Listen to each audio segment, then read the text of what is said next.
귤 먹방을 해보시겠다 이거군요. 귤이라도 먹으면서 하면 좀 자연스럽지 않을까 해서 귤을 좀 갖다 놓고 찍어 놓게 되었습니다. 네, 그러면 네. 의학 정보를 곁들인 귤 먹방을 이렇게 하도록 하겠습니다. 그럼 원장님 요새 정신과 문턱이 많이 낮아지긴 했는데 그럼 어떤 분들이 어떤 고민을 안고 좀 이렇게 정신과에 방문을 하시는지. 예전에 비해서는 문턱이 많이 낮아진 게 사실인 것 같습니다. 그래서 예전에는 진짜로 내가 이러다가 죽겠다 막 이 정도로 힘들어야지 오시는 분들도 많았던 것 같은데 요즘에는 나한테 문제가 있나? 약간 애매모호하다. 괜찮은 것 같은데 뭐 일에 문제도 없고 근데 뭔가 마음은 좀 공허하고 예를 들면 이런 상태만 되더라도 좀 상담도 찾아주시는 분들도 많고 저는 그게 되게 긍정적인 변화라고 생각을 하는 편이고요. 요즘에는 아무래도 좀 대인관계 관련된 고민하시는 분들도 되게 많고요. 또 아무래도 제가 느끼기로는 한국이 전통적으로 좀 유교적인 이런 바탕이 있는 사회다 보니까 가족관계 관련된 고민들도 상당히 많이 하시는 것 같습니다. 맞아요. 논란이 될 수 있는 얘기라서 좀 조심스럽긴 하지만 한국이 요새 막 전 세계적으로도 좀 주목을 많이 받게 되는 게 뭐 출산율이 낮다, 뭐 결혼을 안 한다, 뭐 이런 얘기들이 막 미디어에 많이 나오기도 하는데 그만큼 가족 관계에 대한 고민이 복잡해서 더 저는 이런 결혼의 선뜻 결혼을 하겠다는 결정을 잘 못하게 되고 이러게 돼서 고민도 많고 그런 거 아닌가 생각되는 부분도 있고요.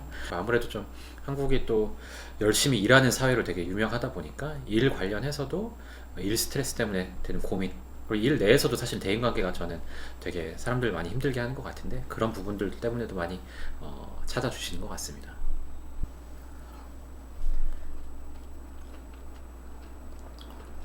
그러면 정말 정신과에서 이야기하는 거는 비밀 유지가 되나요? 정신과에서 이야기하는 것들이 비밀 유지가 됩니다. 이게 의료법상으로 비밀 유지가 되는 거기 때문에 예외적인 경우들이 있어요. 예외적인 경우로 나 아니면 다른 사람을 뭐 해칠 계획이 있다거나 그런 위험에 처해 있는 부분이 있다라고 하면 의사의 판단에 따라서 그것은 비밀 유지를 깨야 될 수도 있기는 합니다. 그래서 당사자나 아니면 타인을 이렇게 해치려는 구체적인 계획을 가지고 있어서 그거를 이렇게 의료진한테 이야기를 했을 때 말씀하시는 거죠. 그렇죠. 그런 계획이 있을 때 뭐 이런 것들이 있다라고 하면 어쨌든 의사라서 당연히 환자분들 해치면 안 된다. 그래서 환자의 건강이나 안전이 제일 중요한 거기 때문에 뭐 나 아니면 내가 다른 사람 해칠 계획이 있다 이러면 당연히 그거는 이제 비밀 보장이 어려운 경우들이 있어요. 진짜 구체적이고 위험하다라고 판단이 된다라고 하면 근데 그런 예외적인 경우 외에는 그리고 가끔 법적으로 예를 들면 진짜로 뭐 판사의 명령에 따라서 뭐 유지를 해야 될 정도로 뭔가 이런 일이 있다라고 하면 그런 경우에는 예외적으로 있는 걸로 저도 알고 있는데 그런 경우가 아니라고 하면 일반적인 경우에서는 비밀 유지가 된다라고 보시면 됩니다. 그래서 저는 정신과가 어떤 의사 선생님이냐 뭐 어떤 이야기를 듣냐 이런 것들도 당연히 중요할 수도 있고 약물 치료 중요할 수도 있는데 어떻게 보면은 이 비밀 유지된다라는 이 공간 자체가 우선은 제일 중요한 부분이라고 저는 생각을 해요. 그렇기 때문에 나도 조금은 편한 마음으로 얘기도 좀 할 수 있게 되는 게 있는 거고 사실은 친구라든지 뭐 가족 이런 사람들한테도 당연히 이야기할 수 있기는 하지만 너무 가까운 사람들은 당연히 중립적이지 않은 것도 첫 번째이기도 하고 또 나를 100% 비밀 유지하면서 할 거라는 그 마음의 확신이 없기 때문에 나도 편하게 얘기하기도 어렵고 내 감정에 대해서 솔직하게 표현하기도 어려울 때가 많아서 당연히 믿을 만한 친구나 이제 상담하는 게 되게 좋기도 하면서도 정신과는 이런 좀 차이가 있다라고 우선은 저는 상담에서 생각이 들어요. 근데 왜 정신과 의사가 되기로 결심하셨죠? 갑자기 카메라 켜고 너무 개인적이죠. 그러게 되게 진짜로 이제 진로 선택 관련된 질문이니까 되게 개인적인 질문일 것 같은데요. 저도 돌이켜서 생각해 보면 고등학교 때부터도 약간 이 뇌라는 게 되게 뭔가 신기하게 느껴지고 마치 뭔가 큰 미스테리가 있는 것처럼 뭐 뇌에 대해서 잘 모르는 것 같고 뭐 엄청난 비밀이 있을 것 같다는 이런 막연한 호기심이 있었던 거는 맞는 것 같고요.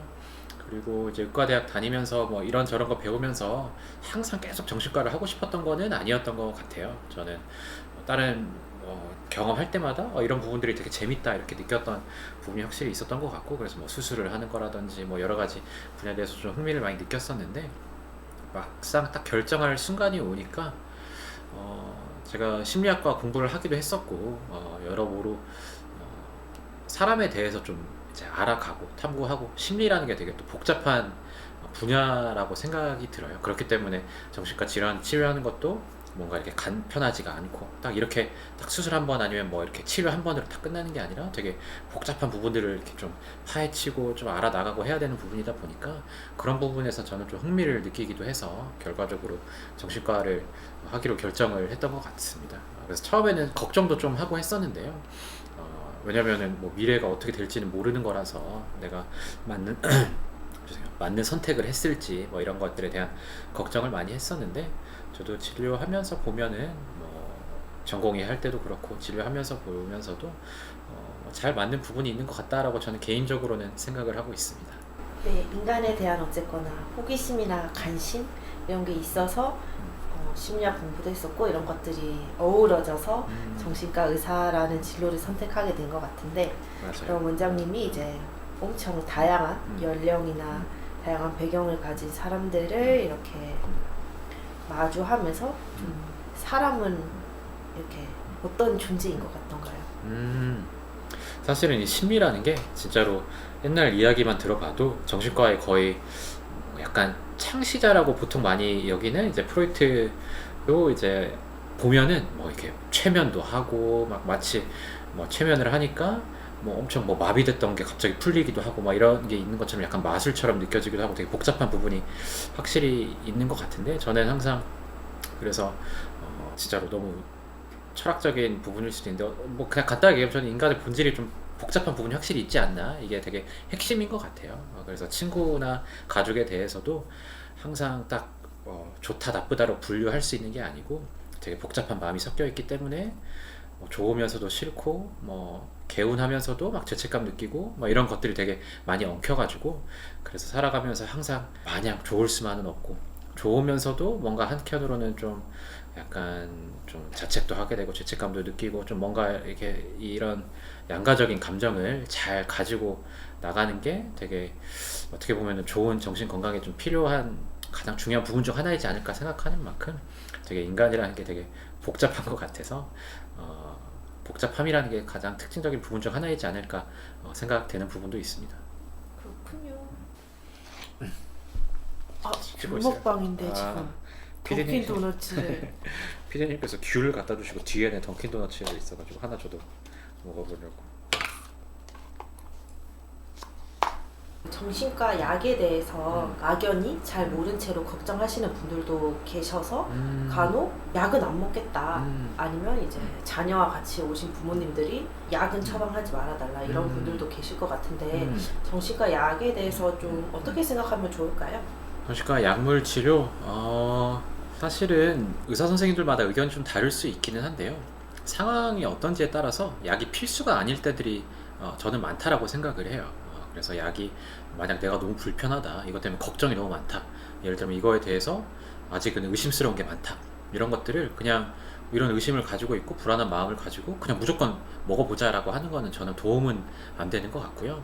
저는 우선은 그래도 좀 상의를 해볼 수 있으면 좋을 것 같아요. 그래서 뭐 궁금하신 거 있으면 물어보시고 해볼 수 있으면 좋을 것 같은데 약에 대해서 기본적으로 저는 도움이 분명 많이 되는 거긴 하지만 약을 먹는다고 다 좋아지는 건 당연히 아니고 반대로 약을 안 먹는다고 큰일 나는 것도 아니기도 하고 그래서 약이라는 건 어떻게 보면 또 이제 이게 한두 번 먹고 끝나는 약들이 아닌 경우가 많기 때문에 약에 대해서 내가 좀 찝찝함도 없고 궁금한 것도 없고 좀 열린 마음으로 한번 도움 되는지 보자 이런 정도 마음이 든다라고 하면 저는 당연히 좋을 것 같은데 막 불안이 크다 뭐 이럴 때에는 억지로 먹기는 저는 좋지는 않은 것 같아요. 그래서 좀 근데 인터넷이라든지 여기 여러 많은 정보를 통해서 되게 좀 잘못된 정보라든지 아니면은 일부 부작용이 모든 약에 적용되는 것처럼 나도 모르게 좀 편견을 가지고 있다거나 이런 경우도 있을 때도 있어서 그런 것들에 대해서 약마다 되게 종류가 많고 부작용도 다 다르기 때문에 제 생각에는 그 담당 정신과 의사랑 좀 자세히 상의를 해가지고